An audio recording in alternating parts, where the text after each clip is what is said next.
Hey, how's everyone doing? This is Melvin here, and I know what I want to talk about today. And but before that, I want to talk about the name that I have decided to give this show. I'm going to call this show the Three T's. No, wait, hang on, just hear me out, right? The Three T's. What are the three T's? The first T is essentially talent. Excuse me. The first T is talent. You gotta have the talent. You have a talent. You are talented. All right. Okay. Let's get that out of the way. Uh, the second T is. I hope my mic is on. If you can hear me, please, leave me a comment and let me know that you can hear me. Otherwise, I'll be talking and what's going on? Yeah. Oh, sorry. So the first T is talent. Yes, you are talented.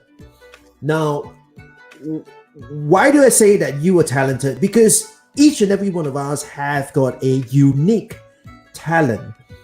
Now, it doesn't mean that you are born with it and that you are stuck with it, right? Many of those talent can and will be developed over time.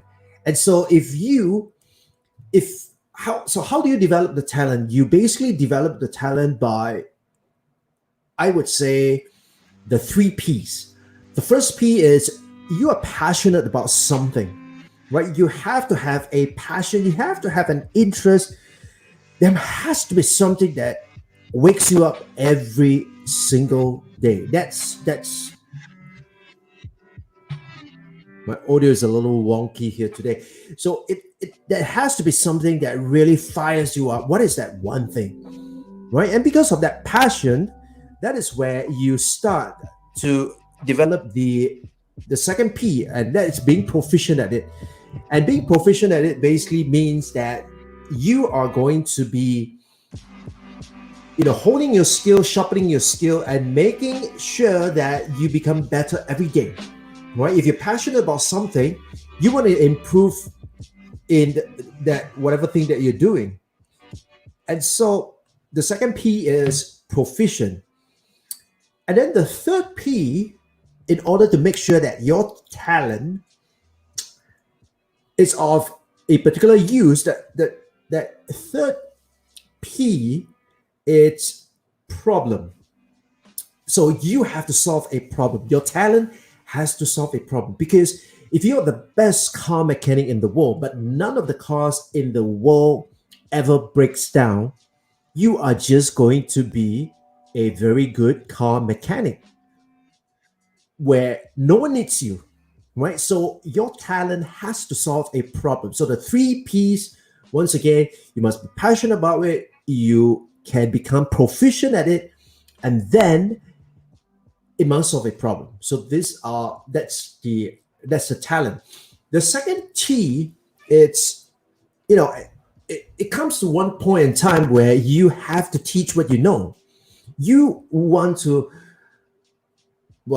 cliche aside, you want to leave a legacy. You want to be able to leave something behind. You want to be able to add to the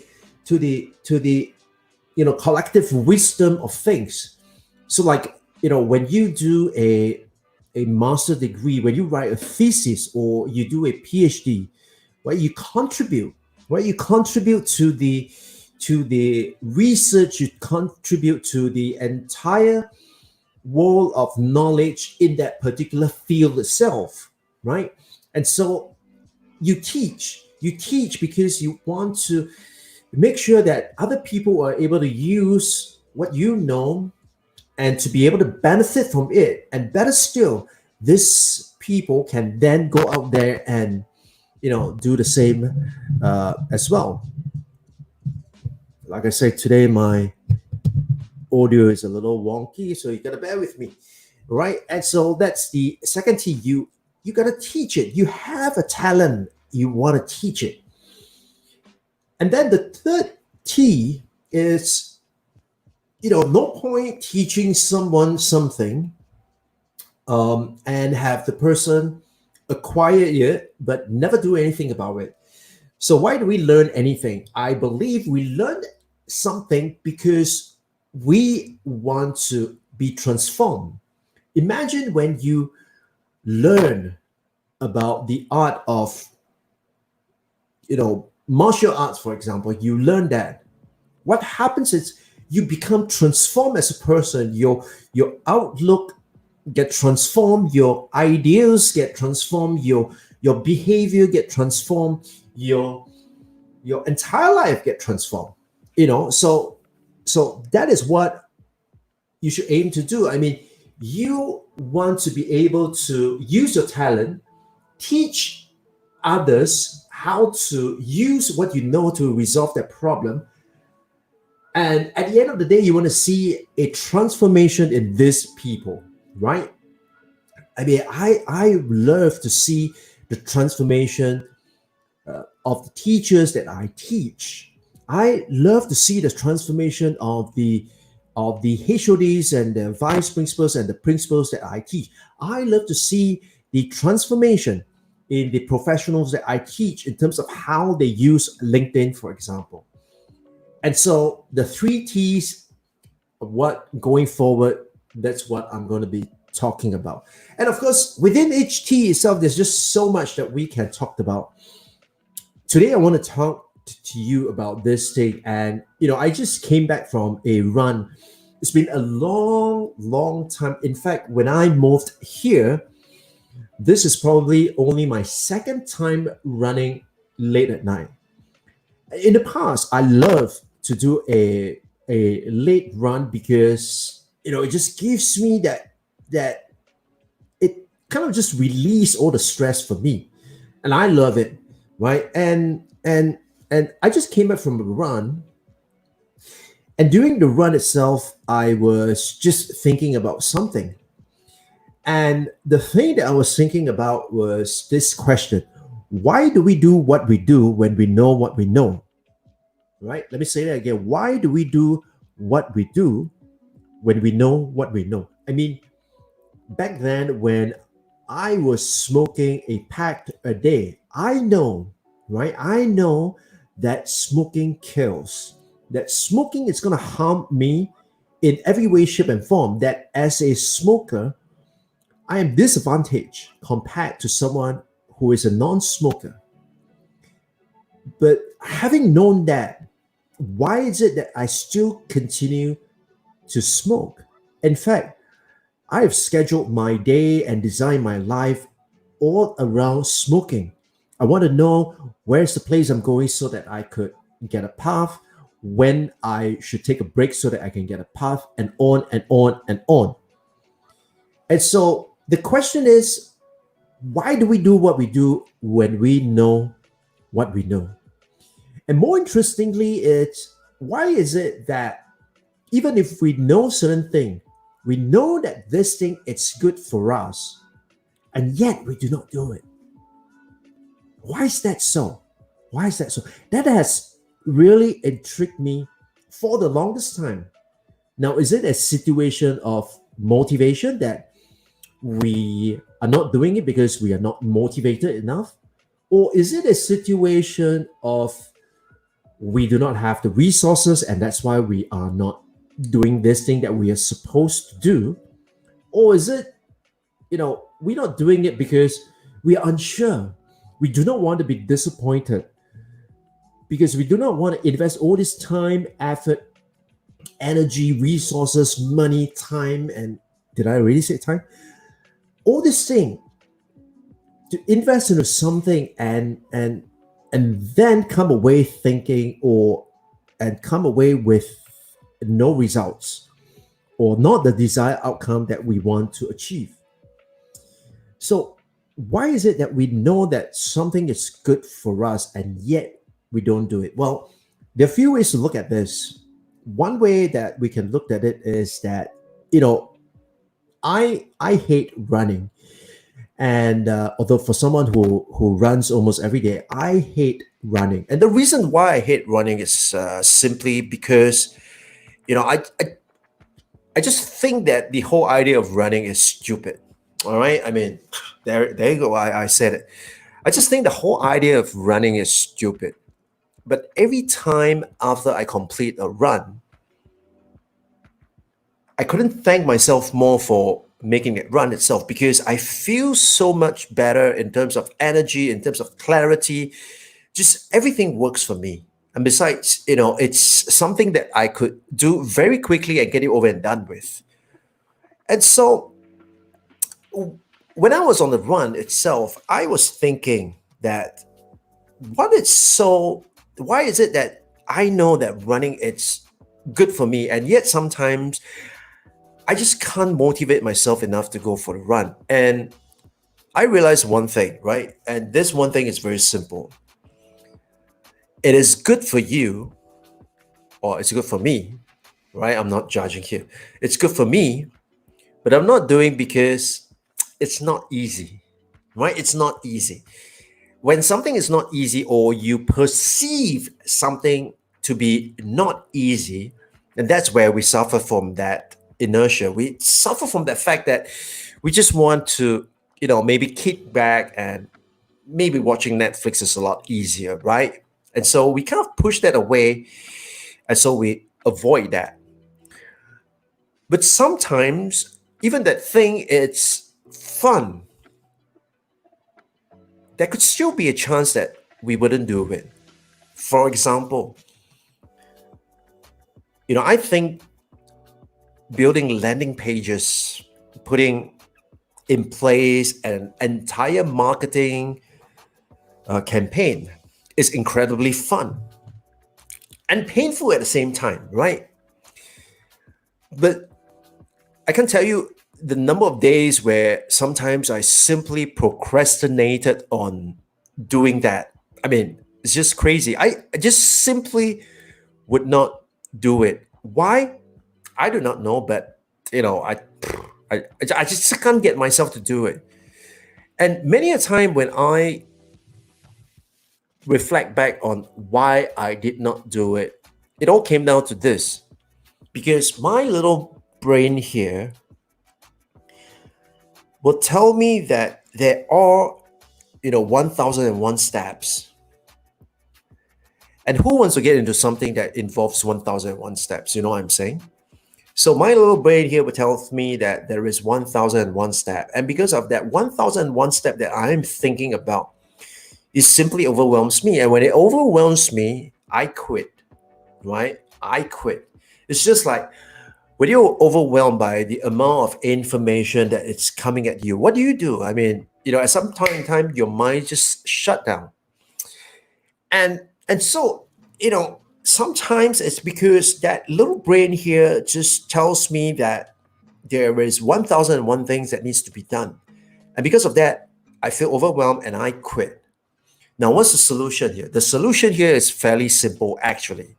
The solution here is to, the good old school way, take out a pen and a paper and just start writing down what exactly you have to do. And I tell you, for 9 out of 10 times, that works very well for me. That works like a charm. Because when I start writing it down, what's happening is I then start realizing that, hey, it is not that bad. Hey, some of this thing can be grouped together. Hey, some of this thing are repetition of what I thought that I need to do again. But really, if I just do it once, that's all I do. I don't have to do it again and again and again. And so even when something is fun, right? Like for me, as I said, creating, putting together a marketing strategy, a marketing campaign is incredibly fun for me. That said, I do fall into that trap of getting overwhelmed because I start thinking about the enormous number of steps that I would have to go through in order to complete that task. And of course, when I think about that 1001 steps, my mind just quit. And so my solution to that is to pick up an old school pen and paper and just start writing it down. And I can talk about this on a separate occasion, but the way that I found that was most useful was whenever you write down a task, is to ask yourself, how is this relevant to the result that you want to achieve? Because very often we get caught in terms of writing what we need to do. And to be quite frank, knowing that you have 1001 things to do isn't exactly the most motivating thing in the world. I mean, if you wake up and you look at your to-do list and there are like 10,000 things to do, of course you're going to freak out, right? I mean, I don't know. I would. And so think about what you do. It doesn't necessarily always motivate you. But when I am able to link that to the result that I want to achieve, that gives me that energy, that gives me that determination and that motivation to want to move forward. Now, one question I want to ask you here, I mean, I just want to do a quick sidetrack here. One question I want to ask you here is, what do you have lined up for tomorrow? I'll tell you what I have lined up tomorrow. Tomorrow, it's a very important day for me. I won't tell you what it is. It's got nothing to do with my business, but tomorrow it's a very important day for me. And I'm about to find out if it is going to be, kick ass awesome, or it's going to kick my ass. Either way, I'm prepared. I'm prepared to accept whatever outcome there is, because I know that at the end of the day, God will use the outcome for his glory. Amen. Right? Amen. Right. So sidetrack. So back to our 3T's itself, the talent, teach, and transform. Those are the three things that I want to talk about more for. Well, I want to talk about what I've learned about this three aspect itself, right? So, what I've learned in terms of realizing my talent, how I could sharpen my skills, how I could ignite or reignite the passion in me, or how could I, look at what I know and what problems I can solve. And so that's the first T, right? Talent. And then we're going to talk about teach. How are you going to teach it, right? Why are you teaching? How are you teaching? And what are you teaching? And this is where things get really, really interesting, because, online learning as we know it is going to be transformed going forward. Because I would say that teaching your prospective clients what to do is probably the best form of content marketing, right? It's probably the best form of content marketing. And sometimes you do not even need to be an expert in that particular area itself. All you need to do is just be that good researcher, that good curator, the person with that good eye for detail, to be able to pick up the gems, to be able to scroll through the entire internet and to pick up the gems. And if you're able to do that and to present it in a coherent and in a refreshing way, I think, that it's something that it's going to be very, very interesting. And of course, lastly, it's how do you then use what you know to transform other people? Because at the end of the day, we are on this earth for a purpose. We have a purpose. I do not know about you. I do not know about your purpose, but you have a purpose. What is your purpose in life? What on earth are you here for? Right? And sometimes we have to figure it out ourselves, but sometimes it is quite obvious and we choose to deny it. I've done it myself. I'm not pointing fingers here. But the truth is that we need to know what is our purpose, because that's how we will be able to transform the people that we would want to talk to. Once again, this is the show where we talk about the three T's. I mean, I know what to talk about, but I still haven't figured out what to call this thing. If you have an idea, if you have a suggestion, feel free to let me know. I'll be more than happy to consider that. Doesn't mean I will take it up, but like I say, I will be happy to consider that. And so, with that, I'll speak to you on the next one. Take care, and I'll talk to you soon. Oh, like I said, tomorrow is a very important day for me. Talk to you soon. Bye bye.